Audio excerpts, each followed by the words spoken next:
เอาปืนมันเอาปืนมันเอาปืนปลอมคู่เขามันเข้าคุกเลยบอกนี่มันเอาปืนปลอมคู่เขาขอโทษมึงคือใคร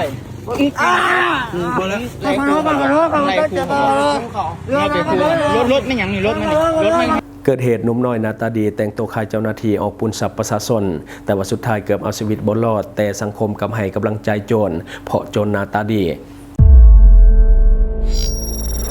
Time to share สวัสดีท่านผู้ชมกลับมาพบกับรายการทำทูเซสำหรับพวกข่าวที่เราอยากจะนำเสนอในวันนี้ก็คือเกี่ยวข้องกับเหตุการณ์ที่ว่าเกิดขึ้นในเมื่อคืนนี้และกลายเป็นกระแสในตอนเช้าของมื้อนี้ซึ่งว่าถูกแชร์ไลน์แล้วก็มีคนเข้าไปแสดงความคิดความเห็นค่อนข้างที่จะไลน์จะเป็นย้อนอย่างนั้นเดี๋ยวเราไปเบิ่งคลิปนํกันเอาปืนมันเอาปืนเอายาลงเงินเด็กน้อยยาให้เชฟนี่อย่างเราว่าจุ๋มเขายานนี่นี่อย่างกูห่างบ้านที่ใส่กูตอบกูเลยแม่ปืนนะกูเห็นนะกูยิงกับครูมันยิงตายแล้วอันนี้ยังจะเป็นนางงานป่ะยาหงายกูเห็นอย่างตัวถามตัวซื้อตัวไปใส่มาเอาเบียร์เป็นเบียร์แล้วกันแล้วตัวชิ้นนี้ไอ้เหี้ยไอ้บอกจอดจะทีนี้ตัวกูจอดเอายานใหญ่กูยิงตัวใดมาแฟนตัวย้ายหางอ่ะนี่อย่างกับว่าดีเข้าใจไอ้บอกอยากหูว่าตัวไปใส่มาค่ำคืนไปเบี้ยรอเย็นแสบพนักงานอะไรเป็นบอกไปถามไหนจะเป็นนายตำรวจนี่แหละคุณสองแหละตำรวจใส่คุณต้องเลยแหละเนี่ยก็ชื่ออย่างค่อยเราซื้อเนี่ยไปเรียกพี่ถามมาวงที่ประธานอย่างแบบเขาชี้มาแต่เขาใหม่เขาจับงูว่าใส่เหตุว่าไปใส่ม้าข้ามใส่แต่งรถดูใส่จับงูแต่แล้วนี่ค่อยรถค่อยจักม้าคนยิงกันยุเขาลาดยาไข่เพราะรถคนนี้คนไม่ม้าเลยทำไมอย่างนี้ว่าไปใส่แล้วกันอยากดูแต่งรถตะกี้ไว้นี่ไอ้เนี่ยนี่ซื้อบอกมันนี่ซื้อดูไม่ดีว่านี่ของคิดขายค่อยนี่ดีเจ้าอย่าไม่แอบอ้างเลยเฮ้ยนะพนักงานซินทีด้าพวกไปกับพนักงานด้วยกันเอาดีๆซินเป็นร้านอยู่ประแลมหนองบัวทองอันนี้ค่อยเป็นพนักงานอยู่ฮั่นค่อยเอามาปิดพนักงานอย่างไอ้ค่อยอยู่นี่บ้านเพิ่งไปหารถกองการบังคับขึ้นบริยานได้เข้าใจบ่แม่ค่อยกับมีคือกันมาเบิ่งดูปืนนี่มีหนังสือบ่เอาฟังก่อนค่อยสิไปให้แต่ว่าให้น้องไปเปลี่ยนแล้วจะเชียร์นี่อย่างเจ้าเป็นเจ้าหน้าที่อย่างไรมันมูแวนมงราชการเจ้าอยู่หน่วยงานไหนเนี่ยทหารเอาปืนมันเอาปืนมันเอาปืนปลอมคู่เขาขอโทษเอาปืนเนาะขอโทษบ้านมันบ้านนึงจริงมันบ้านมันบ้านนึงเพชรมันบ้านนึงเอามันเข้าคุกเลยบอกนี่มันเอาปืนปลอมคู่เขาขอโทษมึงคือใคร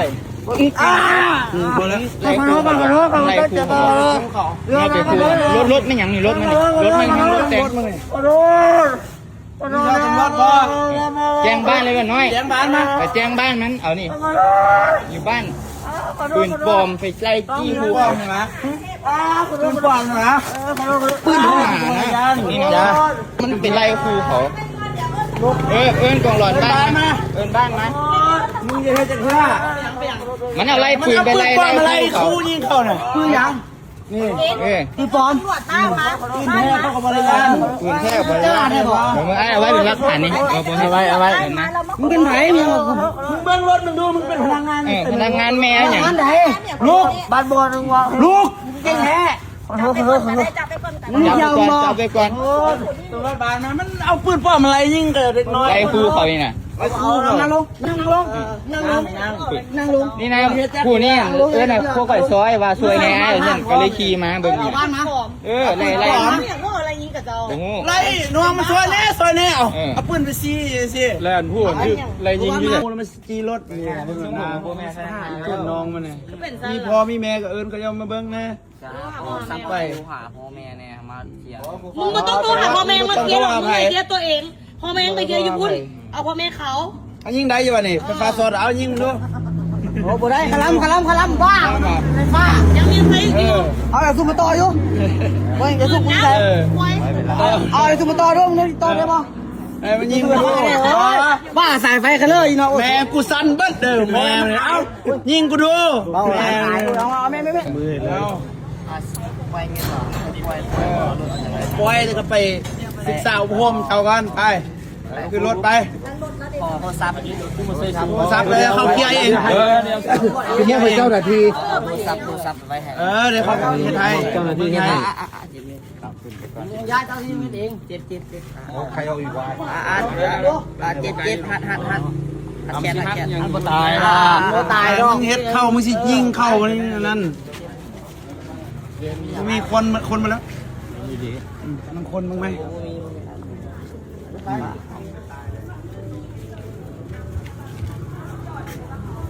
ชื่อไปเด้อน้องเด้อไอ้ฮักตัวเด้อ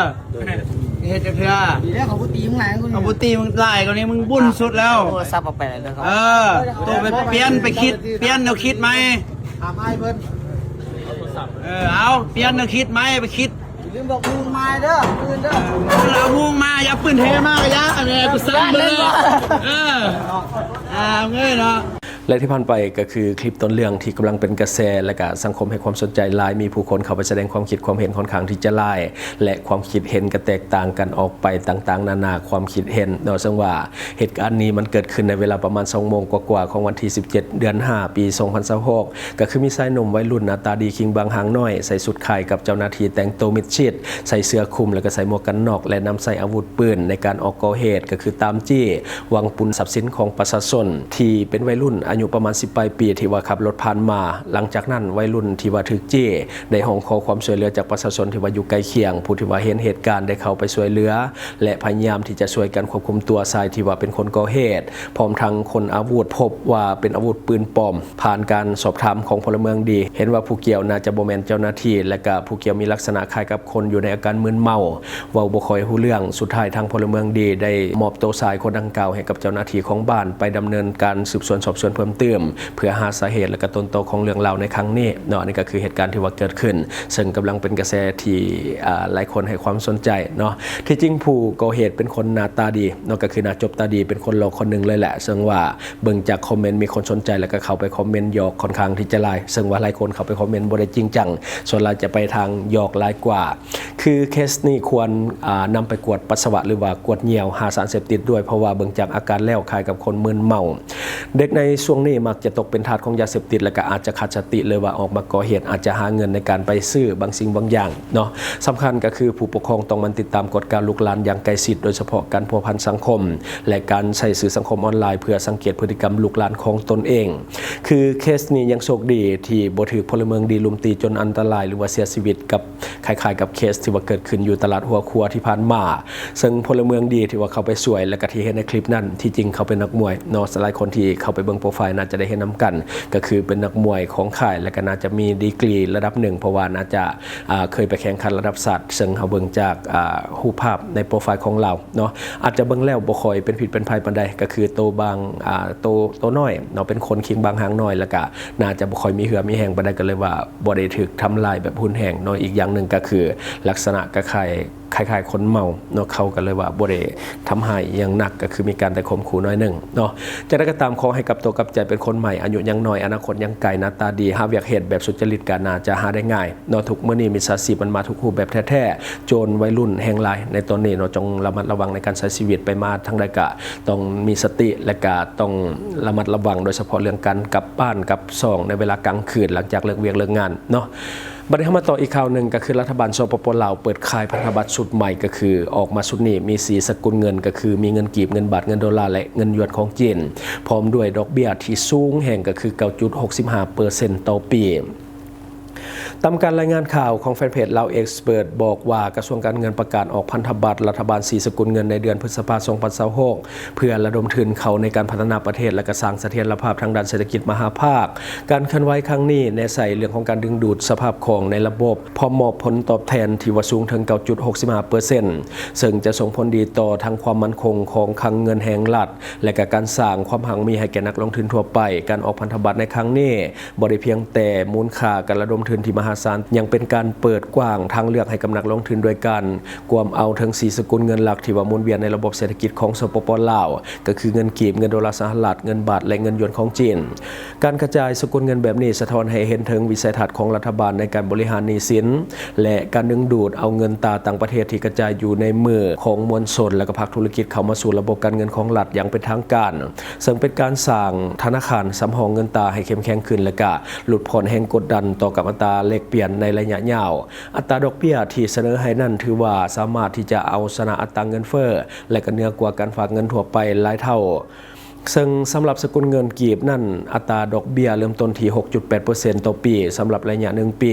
และไต่ระดับขึ้นไปสูงสุดถึง 9.65% ต่อปีสำหรับระยะ10ปีขณะเดียวกันสำหรับผู้ที่ว่าถือของเงินตราต่างประเทศทั้งดอลลาร์บาทและหยวนของจีนก็สามารถที่จะรับผลตอบแทนในอัตราที่น่าพอใจคือเริ่มต้นที่ 5% และก็สูงไปต่อก็คือ 8% ต่อปีตามระยะเวลาการถือของผลประโยชน์ที่ชัดเจนอีกประการหนึ่งก็คือเงื่อนไขการจ่ายดอกเบี้ยทั้ง2ครั้งต่อปีซึ่งให้นักลงทุนมีกระแสเงินสดหรือว่า cash flow เข้ามาหมุนเวียนในชีวิตประจำวันอย่างสม่ำเสมอ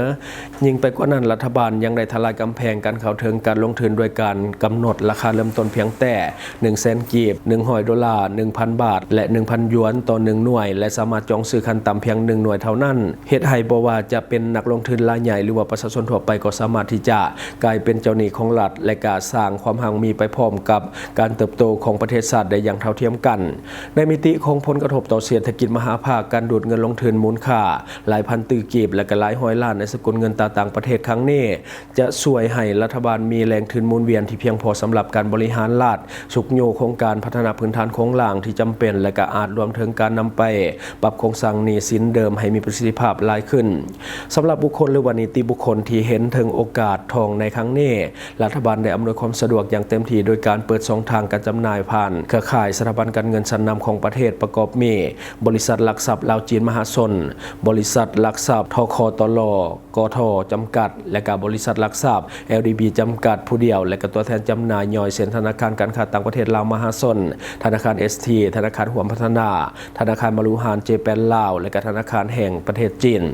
ระยะเวลาการจองก็คือแม่นถูกแบ่งออกเป็น2ช่วงก็คือตั้งแต่วันที่14ถึงวันที่19พฤษภาคม2026และอีกช่วงหนึ่งก็คือวันที่25ถึงวันที่28พฤษภาคม2026อันนี้ก็คือเรื่องของพันธบัตรของรัฐบาลแล้วสำหรับท่านใดที่ว่าสนใจลงทุนก็อย่าลืมไปจับจองกันได้เพราะว่าการลงทุนในพันธบัตรของรัฐบาลถือว่าเป็นอย่างที่มีความเสี่ยงต่ำและให้ผลตอบแทนที่สูงเนาะประเด็นมาต่ออีกหนึ่งข่าวก็คือทางธนาคารแห่งชาติลาวยกระดับการคัดกรองทุนจากต่างประเทศเพื่อสร้างความเชื่อมั่นให้เศรษฐกิจของสปป.ลาว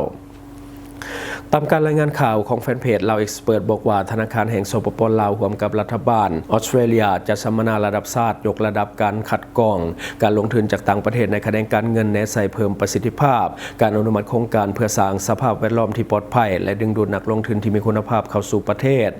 กองประชุมสัมมนาในหัวข้อการคัดกรองทางด้านการลงทุนจากต่างประเทศในคะแนนการเงินหรือว่า Foreign Investment Screening in Financial Sector ได้จัดขึ้นอย่างเป็นทางการในวันที่14พฤษภาคม2026ที่โรงแรมอมรินทร์นครหลวงเวียงจันทร์งานดังกล่าวได้รับการสนับสนุนทุนจากโครงการร่วมมือระหว่างรัฐบาลในภาคพื้นอาเซียนตะวันออกเฉียงใต้และออสเตรเลียหรือว่า CG2G โดยให้เกียรติเป็นประธานห่วมของฐานสุริศักดิ์ธรรมนุวงศ์รองผู้ว่าการธนาคารแห่งสปป.ลาวและกระฐานนางเบนิต้าซัมเมอร์วิลล์รองเอกอัครราชทูตออสเตรเลียประจำสปป.ลาวพร้อมด้วยคณะนำจากภายในธนาคารแห่งชาติลาวและก็ผู้แทนจากกระทรวงการเงินกระทรวงอุตสาหกรรมและการค้าของการคณะกรรมการส่งเสริมและก็คุ้มครองการลงทุนเข้าร่วมหลายกว่า40ท่านเป้าหมายสำคัญของการสัมมนาในครั้งนี้แม้นการ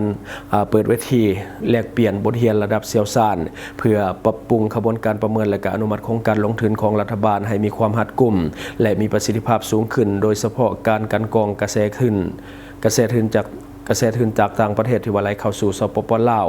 ตลอดการดำเนินกองประชุมเต็มวันผู้เข้าร่วมได้มีโอกาสหารืออย่างกงไปกงมากับเชี่ยวชาญจากคลังเงินออสเตรเลียเพื่อที่จะถอดถอนประสบการณ์ตัวจริงและก็สร้างเครือข่ายการร่วมมือทางนโยบายและเตรียมความพร้อมรับมือกับระเบียบหลักการในโครงเขตการเงินที่กำลังจะเปลี่ยนแปลงใหม่ผลสำเร็จจากกองประชุมครั้งนี้บ่เพียงแต่เป็นการหัดแนนใช้พัวพันร่วมมือ2ฝ่ายระหว่างรัฐบาลสปป.ลาวและออสเตรเลียแต่ยังเป็นบาดเก้า สำคัญในการสร้างความเข้มแข็งทางด้านระเบียบการคุ้มครองเศรษฐกิจมหาภาคการยกระดับกลไกการคัดกรองการลงทุนนี่จะประกอบส่วนโดยกงในการสร้างความเชื่อมั่นพร้อมทั้งเปิดโอกาสใหม่ๆให้การพัฒนา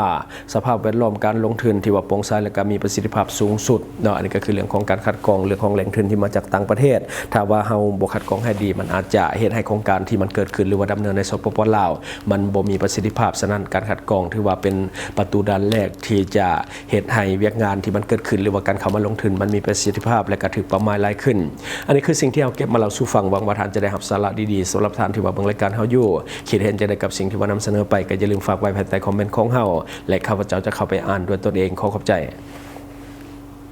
ช่องทางที่คุณสามารถรับชมข่าวสารจาก Time to Share Studio